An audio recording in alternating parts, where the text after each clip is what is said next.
Welcome everyone. This is the Magic Carpet Ride with Toma and Natalie. We are about to take you on one of our conversations with us, and today we're talking about what is really burgeoning in the hearts of humanity, what needs to be released, what has remained trapped away, what treasures do we have inside us that are wanting to be expressed and come out at this very critical time of the global reset. So we both had this urge to talk about this today, so we're just going to go for it and see where this carpet takes us. Yay.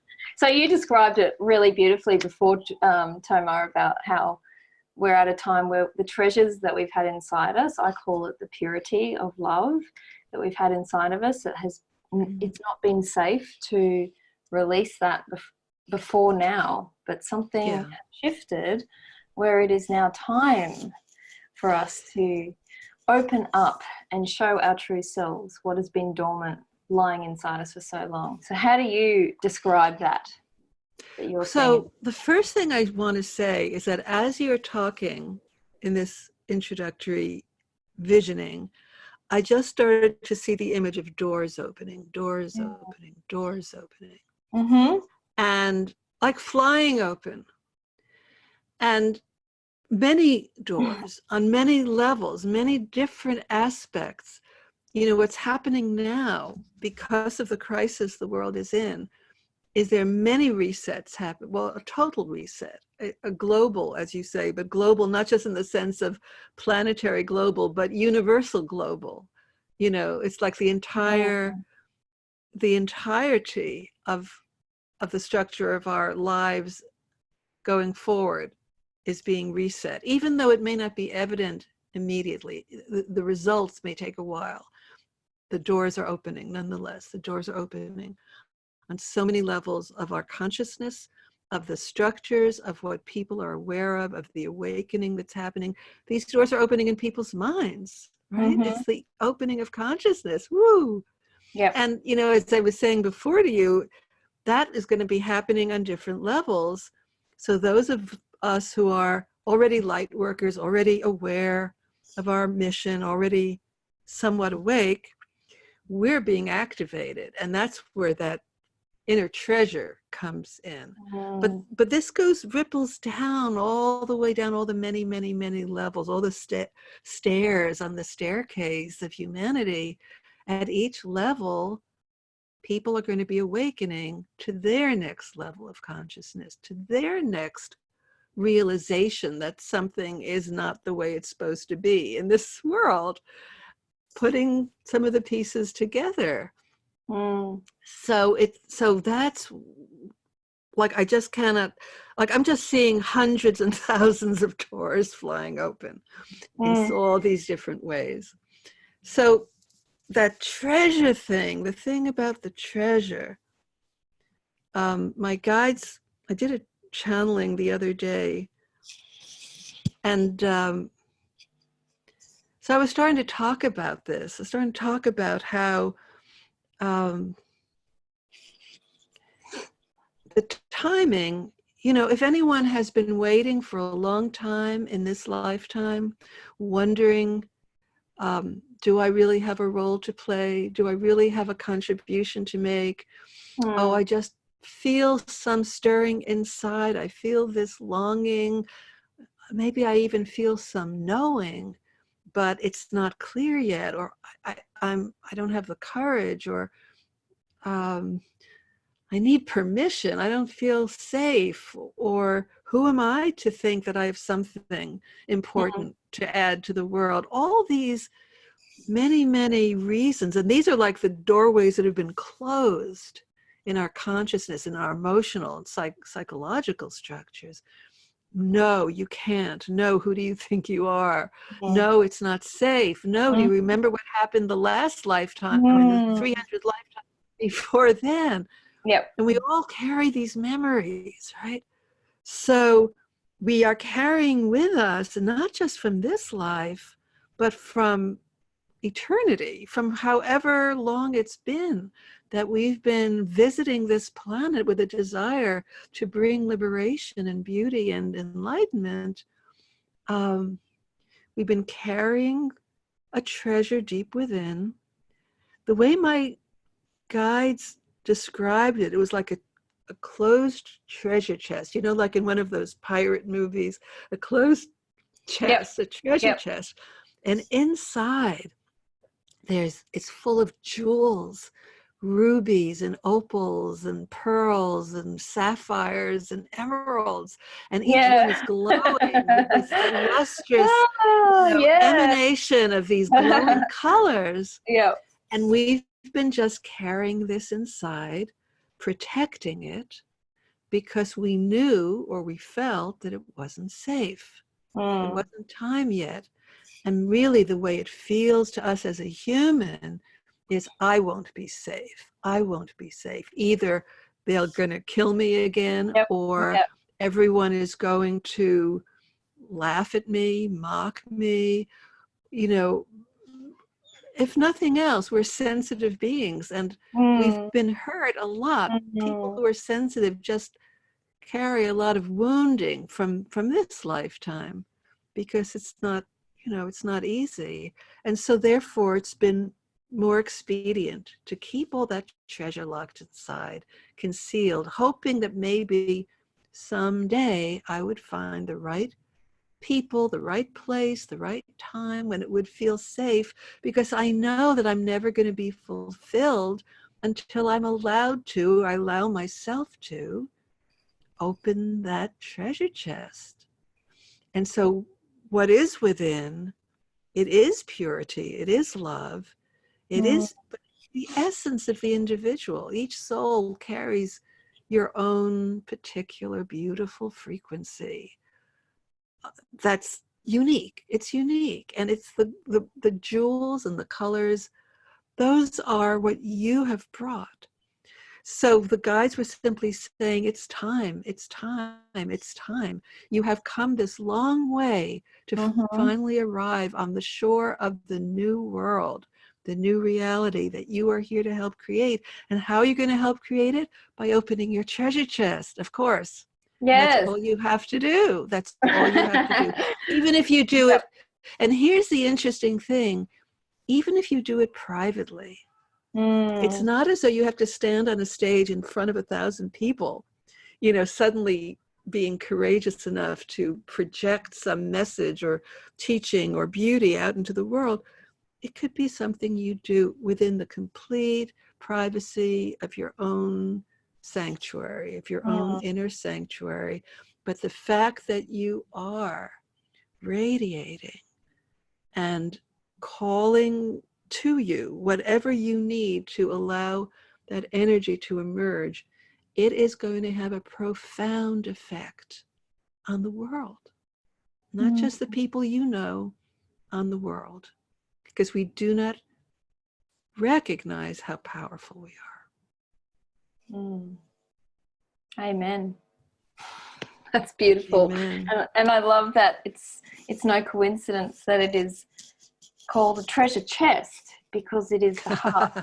It is the heart opening. That's so true. Yeah. Right. And so, you know, that's the physical representation of what you're talking about, Tamar. That's beautiful. The heart, the chest. Yes. And the way I describe what is opening in the heart now is fierce love. It's a higher love than what we've known on earth till now. Even though we may have had this purity inside us, it hasn't been expressed. And so what brings that to the surface is we have to activate both halves of the body. I call it the channel. The sacral and the heart have to be connected, because the fire, the engine of your body sits in the sacral, the pelvis area. And when you ignite that, the heat rises and it cracks open the heart. It opens that doorway.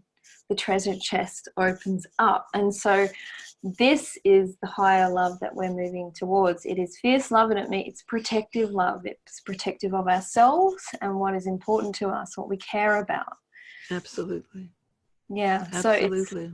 it's a process that we're all cultivating in the body. It means it does mean cracking open the body, all those old resistances, like you say, Toma. It hasn't been safe. We've had to cover the treasure chest with so many layers of soil, layers of defense, like Raiders of the Lost Ark. There's all these trapdoors and there's challenges. It reminds me of the Never-Ending Story, how you have to go through, he had to go through all these different challenges and to get to what was it, Fantasia, so we're all moving towards Fantasia now, but there are these obstacles in place that have been in place for good reason, because you can't release purity in a toxic world. Right. Well, you're saying like inner obstacles in addition to the outer obstacles. Correct. We have had to imprison our own light. We've had to imprison it and lock that prison door, and maybe even hide the key. We don't know where that key went to. We don't even sometimes know there is anything in there, because we just experience ourselves as having this very solid barrier across our chest. That's who I am. I'm defended. I'm afraid of being hurt. Well, I've had this is going into new territory, but we'll see where the magic carpet takes us. But it's like I've had memories, or I guess recognitions in my body of a time when I lived on Earth, but in a unity body, where we were genderless, and we had very different shape and structure of our bodies. We didn't have bones and flesh, so we had no rib cage. There was no need to protect the heart. This is an ancient time, way before we became binary people.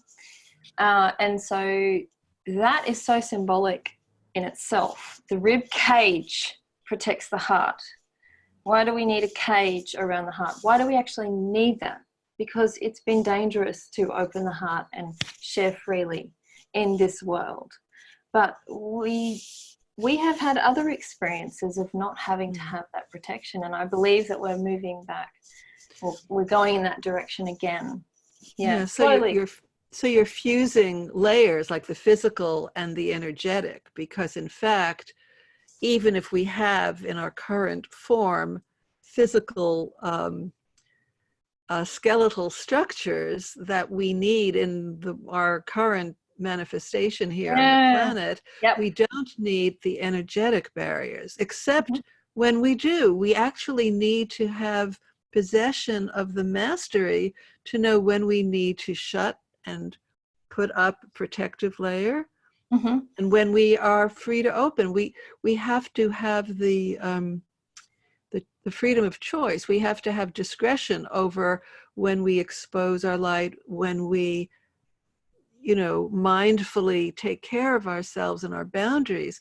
But if we never experience how to open, if we don't know it's ever safe, if we never experience being safe, and if we don't know that we have the control over that lock and key, then we don't have any choice but except to always be hidden, always be defended, always be frightened, scared of being hurt. And I something you said really made me understand something when you talked about fierce love. And I also I use that phrase because it's what comes up for me so often in reaction to, for instance, what's happening to nature. So there's this huge force of fierce love, protective love, the love you associate with a mother bear or a mother tiger. It's like, no, you will not hurt what I love. You will not. So it is this fierceness. Well, in contrast to that power that really comes from that embodied matriarchal ferocity that comes from the divine feminine embodied in form. In contrast to that is the way most of us as sensitive beings in human form, light workers, starseeds, etc., we don't feel that power. We tend to feel powerless.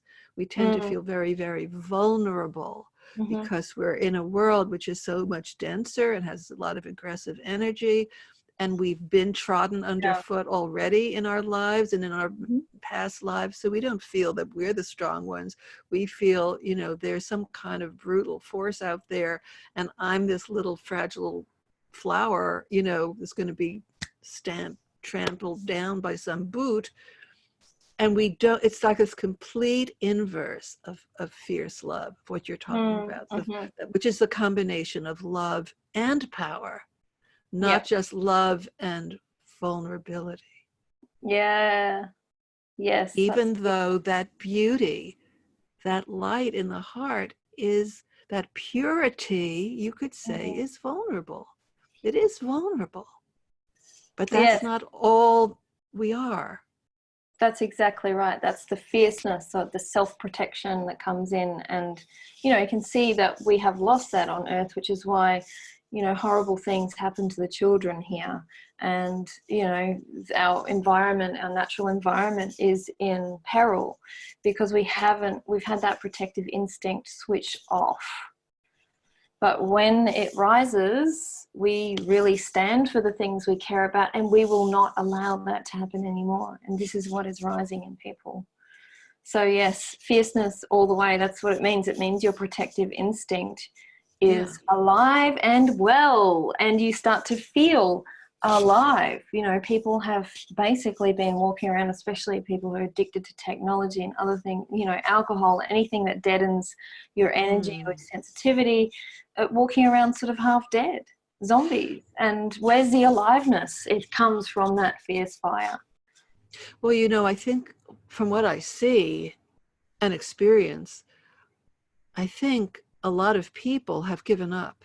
You know, a lot of people on Earth are in a traumatized state of grief and shock and dissociation because of the feeling of powerlessness, because more people than not, I believe, are aware that something terrible has been happening to the planet and to humanity, and that we're in great peril of losing our mother, which also means losing our life support system, but it also means losing what on a very deep level we love more than anything. People love nature, love the earth, love the natural environments they've grown up with and go to.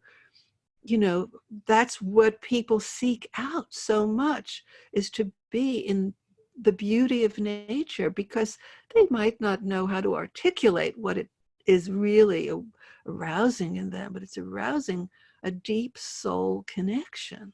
Yeah. As a result of what's been happening to the, you know, in the increasing collapse of natural systems, people feel so powerless and they're kind of in a stunned state. That's what results in that deadening. Yeah. And of course, it's also, we're conditioned. I mean, it's done to them, it's done to us, because we live in a culture that is feeding us almost intravenously addictive ways of going dead, or of dissociating, or of abdicating any sense of our responsibility or our power.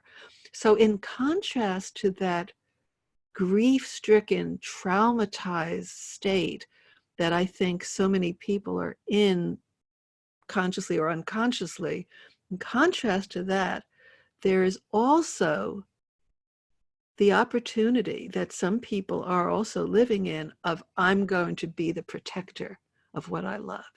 I'm going to do something.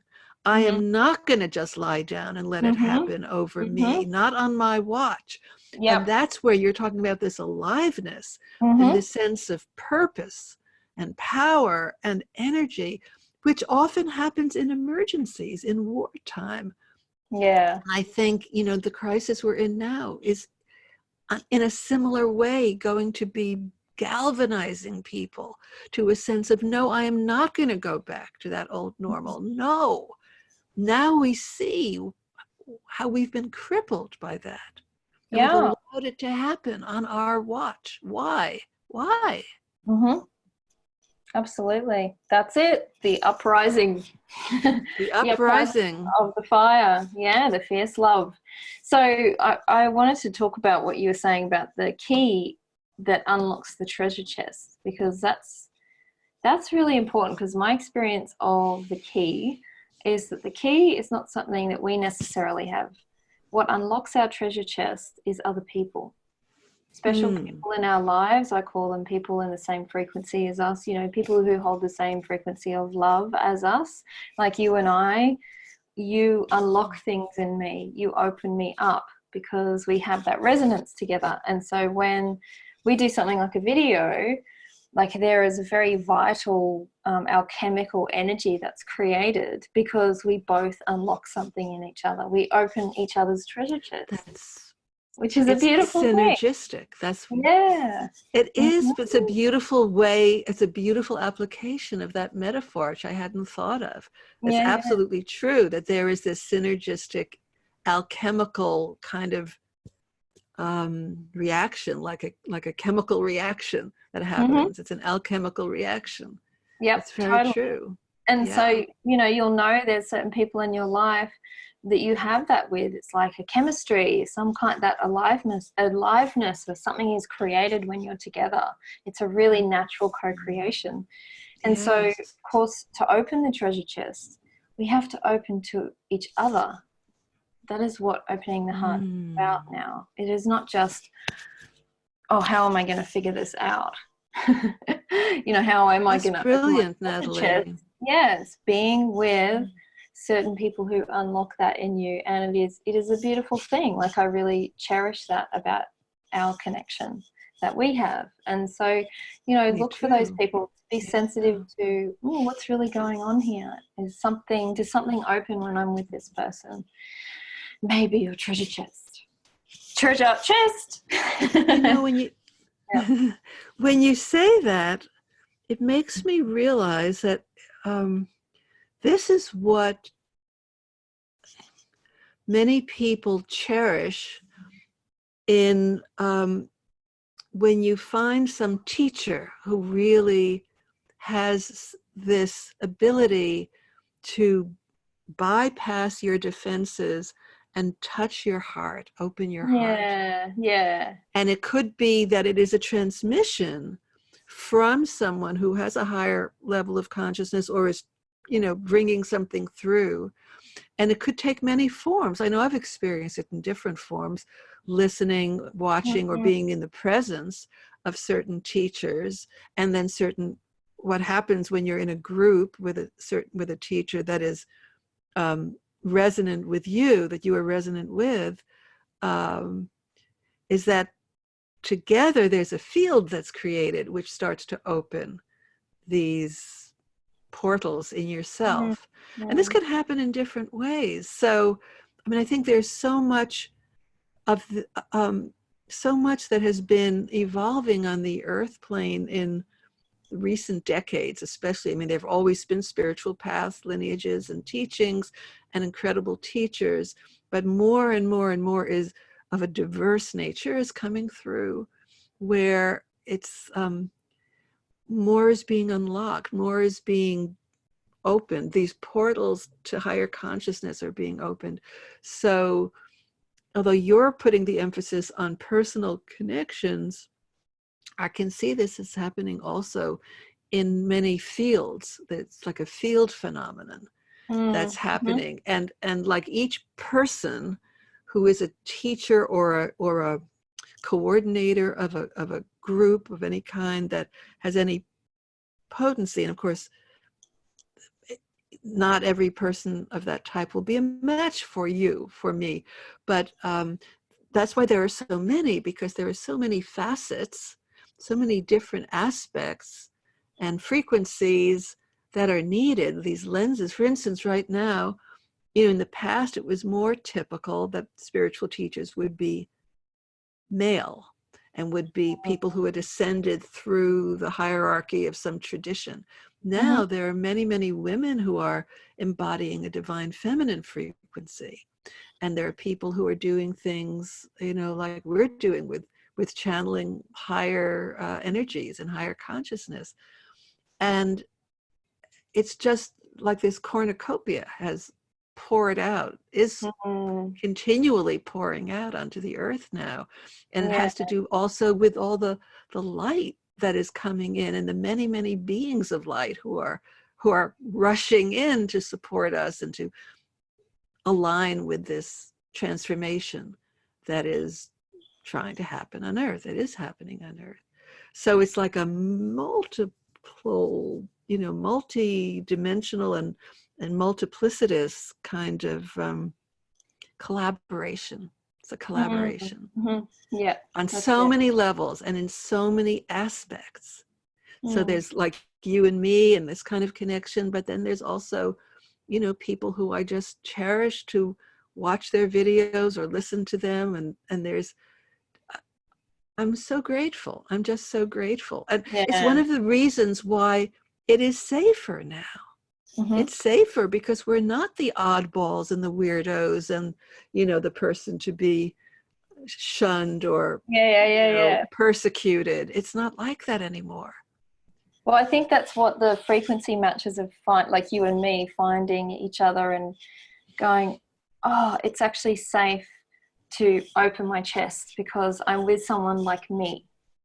Yes. So we suddenly have this openness and the courage to open in a way that maybe we wouldn't otherwise. So this is it. It's, it's very and it's I would say, like in my life, I've been in a number of spiritual communities, but in those spiritual communities, I still didn't feel safe to open my chest in the way that we do because they weren't into channeling. That wasn't permitted in that environment. Right.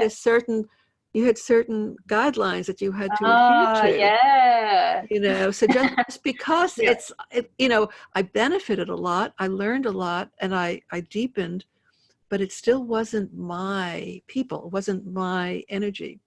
Didn't support me. Didn't really support me. So it wasn't fully safe for me to open my treasure chest in that environment. And this is what, when we talk about fierce love and 5D and the unity consciousness, this is what it's about. It's free love, like that the heart is now free. There are no guidelines of, like you were saying, in certain environments, there's a certain lens. This is just being true to what is in your body and feeling free to express that and be that and radiate that.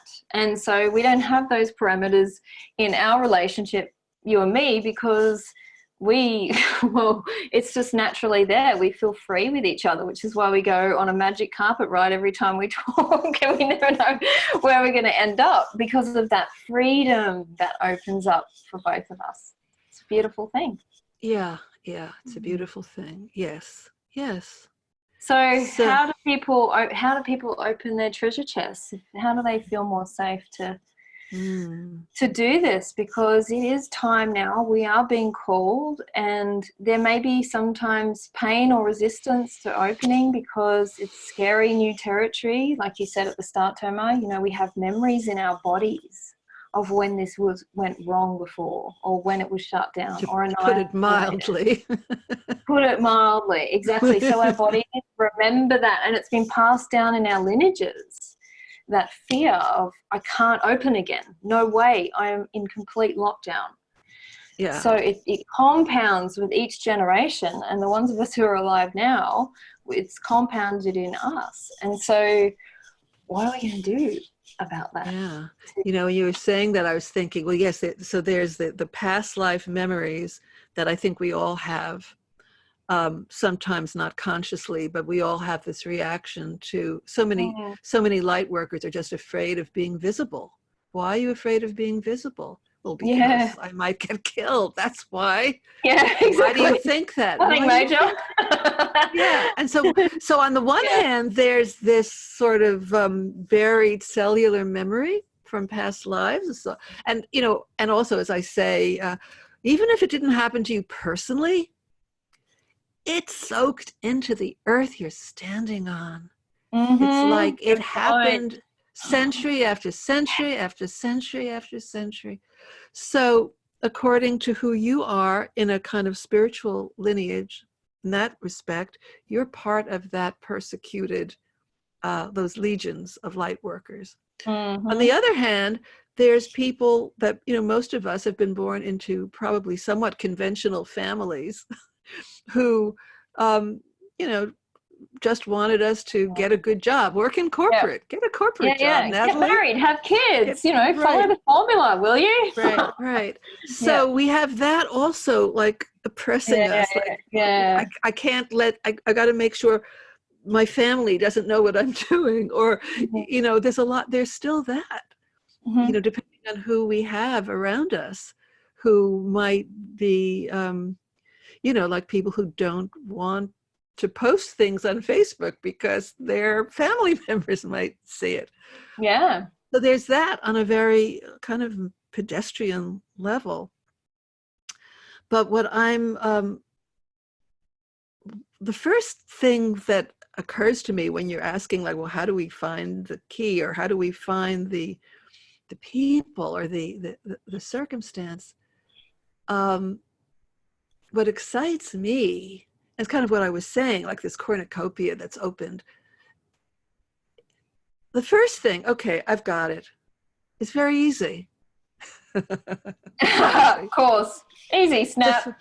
But I mean, but this is genuinely easy. But you have to have trust, and you have to have patience, because it may not result instantly, but it may. It very often does. Very often does. And that is to simply ask, pray, call in your guides, call in your angels, call in your support team, your personal council of light work, of light beings, and say, please bring me into contact with the right people with whom it will be safe for me to open my heart and open my treasure chest, by whom I will be seen, and with whom I can resonate and vibrate on a similar frequency where I will feel safe. I want to feel safe. Show me, bring me, connect me to the people with whom I will feel safe.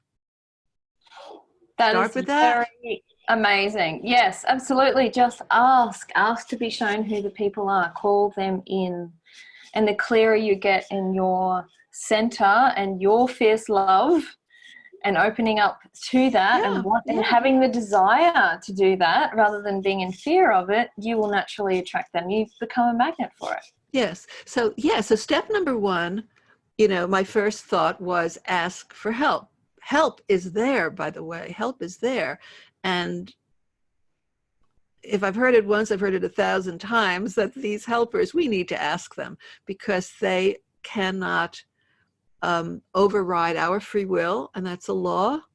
So all you have to do is ask. You don't even have to know who exactly is there. You just say, whatever my highest beings of light and love that are around me, I ask for your help. So that's number one.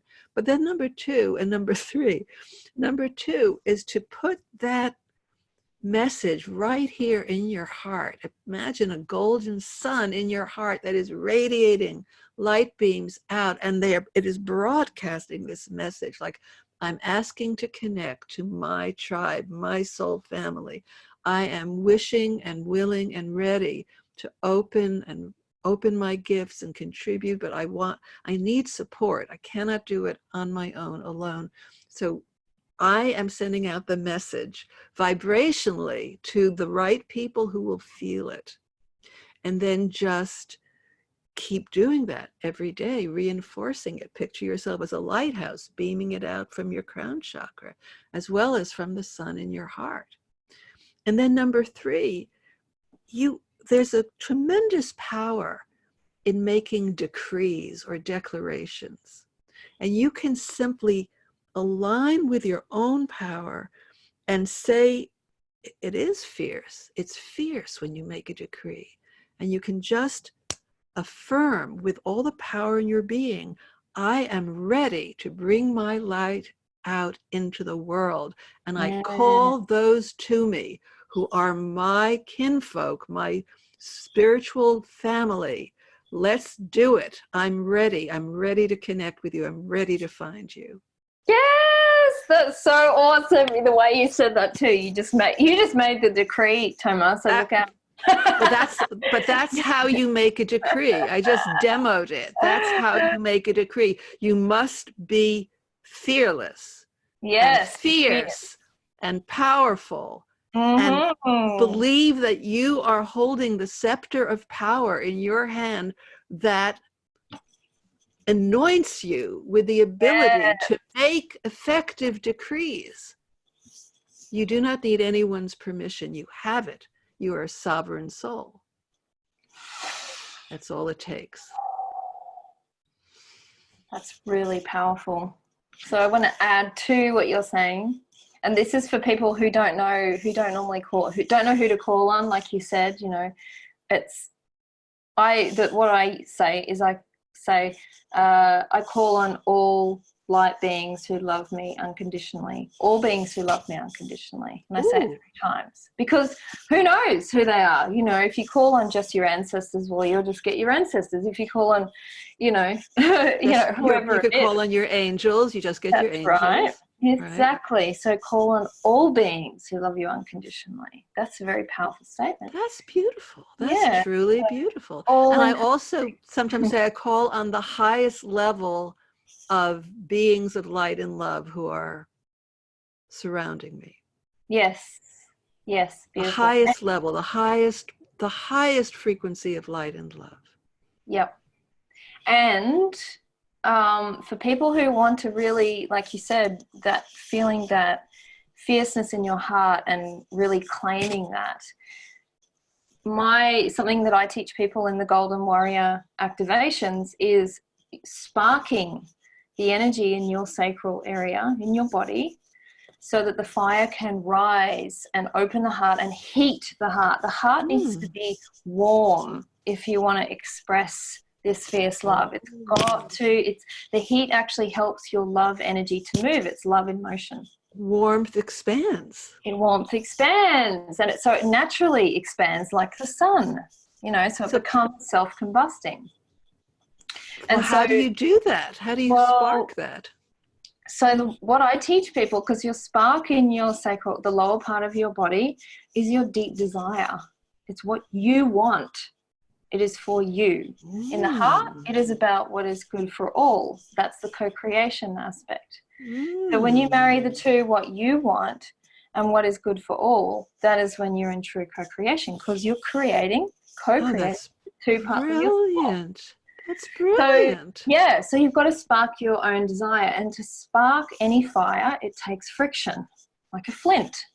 You need friction. And so what is that friction? The friction is what you want, or what you want to protect, or what you desire, with what you can't stand, what drives you nuts, what you even hate, like whatever strong feeling elicits in you in the moment, you know. So for example, what is happening right now on our planet? There are amazing miracles happening. There is so much light frequency coming to Earth. There are, you know, people are coming together. Their hearts are becoming one. And on the other hand, we have, you know, all this infiltration, control, lockdowns, you know, who knows what's happening with technologies, blah, blah, blah. Well, we have a virus, we have a pandemic, and we have a collapsing economy as we watch. Exactly, that's right. What else do you need? Exactly. So there's plenty there to stand against. That's what it can be love or what you hate, and then it can be what you stand for and what you stand against. So we stand against being controlled as sovereign beings, and fierce love, it is against being controlled. So any of that gets you go, whatever fires you up. That's brilliant. It's the friction of the two together that creates heat in your body. That's brilliant, Natalie. That's so brilliant. And what's just, you know, coming to me so clearly, which is not just for this moment of crisis, but for the whole, you know, for our lifetimes and far beyond, is simply the straitjacket that's been placed over humanity, the subjugation, the contempt for that sovereign soul nature that each human actually carries, the actual contempt for that, and the oh my God, when we are actually standing at the brink of the possibility of experiencing freedom for the first time in, you know, at least recorded history, You know, Yep. maybe there was some earlier times when we did experience true freedom on this planet, but not for many thousands of years. That's right. And so every fire needs fuel. So I see the fear and the control and what makes us angry as fuel to make us more passionate and fiery in standing up and speaking up and taking action, love in motion. Yes. It's all of that. So whatever makes you angry about what is happening right now, it is your fuel. Yes. Yes. And for those who dare control us, for those forces of negativity that have had as their agenda and their love and passion and purpose in life to control and subjugate humanity. For them, I have nothing but push against. That is what I want to push away and back. And that does give this extra oomph to the zeal for liberation. Yeah, freedom. It's like they have no right to do that. That's right. They have no right to do that. They never did. Yeah, it's the burner. That's the burner beneath, you know, under the treasure chest that makes the water boil, like the contents boil and then the lid just has to fly off. You know? So we have to find that in ourselves. We've been asleep too long. Yeah. And it's not to put the focus on the negative or on the blaming, because that in itself is a downward spiral that a lot of people fall into. And that is not beneficial. That is, but simply to be aware that it's just like this, you know, we're talking about this mother, this father, this protector of the family, protector of what you love. It's like, no, not on my watch, no more, no longer. I will not let you anymore mess with what I love. And it's not to overly focus on that. It's just to stand tall, Absolutely. So what are you standing for? If you're watching this, what is rising in you right now? That's what we're doing these videos for, to raise the fire, to uplift people, to see where this whole pandemic is going. What is this global reset really about? What needs to rise in us so that we can create our future rather than waiting for it to just fall in our lap? The fire is a generative, passionate, creative energy. We have to find that now. The future ain't going to create itself. And it's different for each of us. Not everyone has red energy as your dominant. Some of you may have violet energy. Some of you may have lilac energy. Some of you may have emerald green energy. Yep. Each person has their own autonomous individual frequency of light, their own jewel chest. We don't have to all look the same, but nonetheless, there is the sovereignty of every soul. That is universally true. And I really believe that's what light workers are here to awaken at this time. This is the signal we've been waiting for. It's enough hesitating, enough hiding, enough shrinking, enough putting ourselves down. That is over behind us. Get thee behind me, fear. Get thee behind me, groveling. Get thee behind me, inadequacy. These are delusions that have been force-fed us that we have simply accepted and turned ourselves into. It's a lie. It's not the truth. It's not who you are. Amen. Yes, nothing more to say to that. Thanks for watching. We'll see you next time for a magic carpet ride with Tomar and Nat. Many blessings.